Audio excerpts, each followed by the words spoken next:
Welcome sa Pinoy Crime Hub.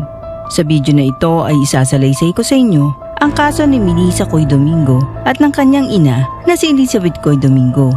Ang mag-inang pinaslang sa parking lot ng Best Buy sa Augusta. Isang malagim na trahedya na nag-iwan ng maraming katanungan sa lahat. Ano nga ba ang totoong nangyari sa kanila? Isang lalaki mula sa Georgia ang naaresto matapos ang umano'y alitan sa pamilya na nauwi sa pagpaslang sa isang 41 anyos na babae at sa kanyang ina sa parking lot sa Best Buy sa Augusta. Ayon sa Richmond County Sheriff's Office, nasawi si Melissa Coy Domingo, 41 taong gulang, at ang kanyang ina na si Elizabeth Coy Domingo, 79 na taong gulang, matapos silang barilin noong linggo ng gabi. Si Melissa Coy Domingo ay may dugong Filipino ngunit lumaki sa Pasadena, Maryland. Nagtapos siya sa Northeast High School noong taong 2002 at nakuha niya ang kanyang Bachelor of Science of Biology mula sa University of Maryland noong taong 2014. Pagkatapos ay lumipat siya sa Augusta, Georgia at nagpatuloy siya sa pag-aaral at nakapagtapos noong taong 2018 na may degree sa dental hygiene. Kasalukuyan nagtatrabaho si Melissa sa Bel Air Dental Associates na maganap ang krimen. Ayon sa tala ng korte, sina Javier Talepsade at Melissa Domingo ay ikinasal ngunit nagdiborsyo noong November 2024. Nagkaroon si Melissa at Talepsade ng isang anak na si Michael. Ngunit kalaunan ay naghiwalay ang dalawa dahil sa mga pisikal, sexual at verbal na pang-aabuso ni Talepsade. Si Elizabeth Coy Domingo, ang ina ni Melissa, ay 79 na taong gulang noong mangyari ang krimen. Ipinanganak siya sa Pilipinas at nagtapos sa Wagner High School sa Clark Air Force Base sa Angeles City, Pampanga. Kinilala ang sospek na si Javier Talepsade, 41 taong gulang at dating asawa ni Melissa Domingo. Siya ay nasugatan sa naturang insidente at dinala sa Wellstar MCG Health Medical Center. Kalaunan na ipinalabas siya mula sa ospital at ikinulong sa Richmond County Jail. Ang 41 taong gulang na lalaki ay nahaharap sa 2 kaso ng pagpatay at 1 kaso ng cruelty to children in the first degree. Wala pang 1 buwan matapos ibasura ng hukom ng Richmond County ang lahat ng kaso laban kay Melissa Domingo sa insidente noong December 31, 2021 ay muling yumanig ang balita. Sa kasong iyon, binaril ni Melissa ng sunod-sunod si Talepsade sa loob mismo ng kanilang bahay. Pinagtibay ni Superior Court Judge Jesse Stone na kumilos si Melissa sa lehitimong pagtatanggol sa sarili matapos niyang tiisin ang mahabang panahon ng pisikal, sexual at psychological na pang-aabuso.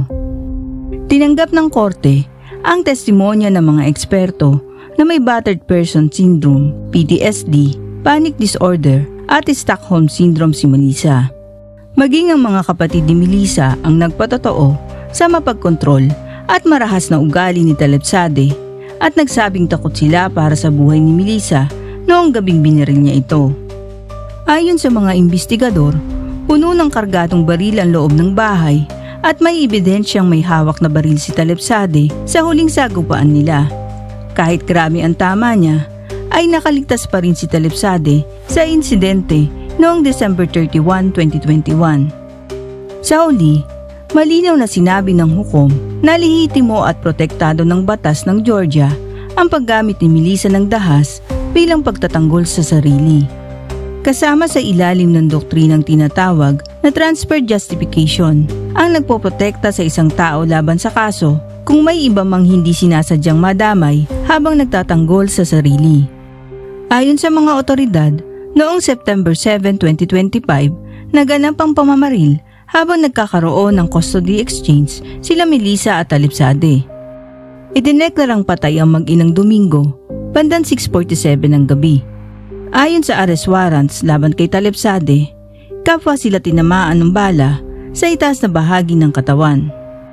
Batay sa pahayag ng mga saksi at ebidensyang nakuha mula sa kamera, natukoy ng mga investigador na ito ay isang insidenteng may kinalaman sa pamilya.